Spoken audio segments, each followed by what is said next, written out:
Canada ने 2026 की पहली वर्किंग हॉलिडे वीजा ड्रॉ में 10,689 इन्विटेशंस टू अप्लाई यानी ITAs जारी किए हैं। International experience Canada IEC program के तहत ये वीजा यंग प्रोफेशनल्स और अर्ली करियर ट्रैवलर्स को लीगल तरीके से कनाडा में काम करने और रहने का मौका देता है।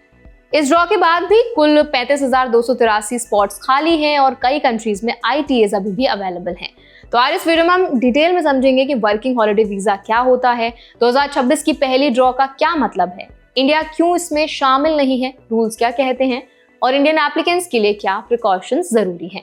तो चलिए फिर जल्दी से वीडियो को स्टार्ट कर देते हैं। मेरा नाम है वर्षा दुबे और आप मुझे देख रहे हैं NBT टेक पर। वर्किंग हॉलिडे वीजा एक ओपन वर्क परमिट है। इसका मतलब होल्डर्स किसी एक एम्प्लॉयर से बंधे नहीं होते। वो अलग अलग एम्प्लॉयर्स के पास काम कर सकते हैं और साथ ही कनाडा में शॉर्ट टर्म ट्रैवल भी कर सकते हैं। ये visa labour market impact assessment यानी LMIA या प्री अरेंज जॉब ऑफर की रिक्रूटमेंट से फ्री होता है। इसीलिए यंग प्रोफेशनल्स और स्टूडेंट्स के लिए ये सबसे फास्ट ट्रैक रूट माना जाता है।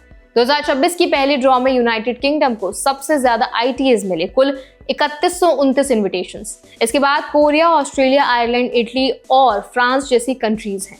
फ्रांस में कैंडिडेट्स का पूल बहुत बड़ा है। 13,470 कैंडिडेट्स होने के बावजूद केवल 645 इन्विटेशंस ही दिए गए। ये दिखाता है कि कोटा सिस्टम स्ट्रिक्ट है और लॉटरी बेस्ड सिलेक्शन प्रोसेस है। इंपॉर्टेंट पॉइंट ये है कि ITA मिलने का मतलब वीजा गारंटीड नहीं है। एप्लीकेशन प्रोसेस पूरा करना मैंडेटरी है और इसमें documents, travel history, address details, past visa approvals या रिफ्यूजल्स सब कुछ कंसिस्टेंट होने चाहिए। अगर एप्लीकेशन इनकम्प्लीट या इनकंसिस्टेंट है तो रिफ्यूजल हो सकता है, भले ही ITAs मिल चुका हो। अब सबसे अहम बात, इंडिया इस ड्रॉ में क्यों नहीं है? तो रूल्स के मुताबिक वर्किंग हॉलिडे वीजा केवल IEC प्रोग्राम के पार्टनर कंट्रीज के लिए है। इंडिया इस कैटेगरी में पार्टिसिपेटिंग कंट्री नहीं है, इसीलिए इंडियन एप्लीकेंट्स ना तो पूल में एंटर कर सकते हैं और ना ही ITA पा सकते हैं।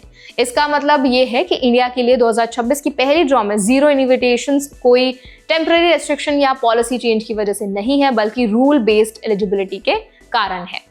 इंडियन एप्लीकेंट्स के लिए इससे 2 इंपॉर्टेंट सीखें हैं। पहली, हमेशा ऑफिशियल रूल्स और एलिजिबिलिटी क्राइटेरिया को समझकर ही वीजा एप्लीकेशन की प्लानिंग करनी बहुत इंपॉर्टेंट है। सोशल मीडिया या एजेंट से मिलने वाली इंफॉर्मेशन कभी कभी बहुत ज्यादा मिसलीडिंग भी हो सकती है।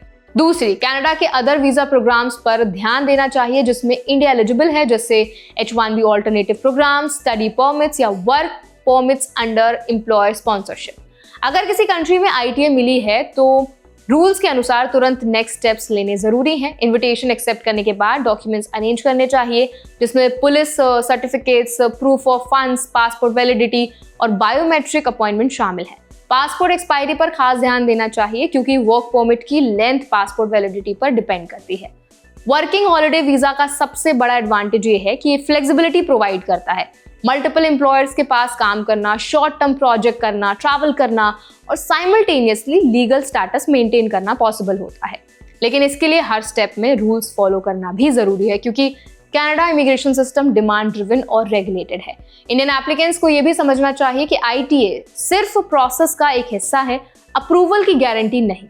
कंप्लीट एप्लीकेशन, एक्यूरेट डॉक्यूमेंट्स और डेडलाइंस पर टाइमली सबमिशंस ही सक्सेस की है। इस अप्रोच से एप्लीकेंट्स अननेसेसरी डिलेज, रिफ्यूजल्स और फाइनेंशियल लॉस से बच सकते हैं।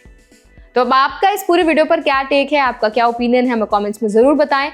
अगर वीडियो आपके लिए हेल्पफुल रहा हो, आपको इससे कुछ सीखने को मिला हो तो उसको लाइक जरूर करें, शेयर जरूर करें। ऐसे और भी वीडियोस के लिए, अपडेट्स के लिए, इन्फॉर्मेशन के लिए हमारा चैनल NBT टेक को भी जरूर सब्सक्राइब करें।